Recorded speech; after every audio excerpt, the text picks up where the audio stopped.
இந்த இந்த 50 வருஷத்துக்கு மீனிங் வந்து உங்களுக்கு கடைசியில் சொல்லி தரேன். ஓகே, பார்த்துக்கிடுங்க. ஓகேவா? சரியா? இதுக்கு அர்த்தம் கடைசியில் சொல்லி தரேன்.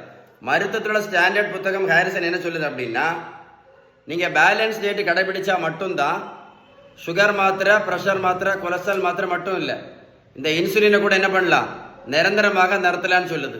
ஏன் அப்படின்னா, நீங்கள் பேலன்ஸ் டேட் கடைபிடிச்சா மட்டும்தான் இந்த ஆபத்தான இன்சுலின் ரெசிஸ்டன்ஸ்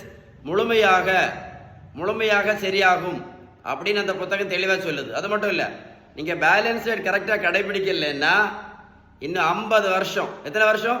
இன்னும் 50 வருஷம் இதே மாத்திரையும் இதே இன்சுலினும் நீங்கள் நிரந்தரமாக போட்டாலும் எந்த நோயும் முழுமையாக சரி ஆகாது அப்படின்னு இந்த புத்தகம் தெளிவாக சொல்லுது. இந்த வீடியோ தான் நீங்கள் என்ன பண்ணணும், லைக் பண்ணி ஷேர் பண்ண வேண்டிய வீடியோ. நிறைய பேருக்கு யூஸ்ஃபுல்லாக இருக்கும். அவ்வளவு பவர்ஃபுல் எது, பேலன்ஸ்டு டயட் அப்படின்னு யார் சொன்னா?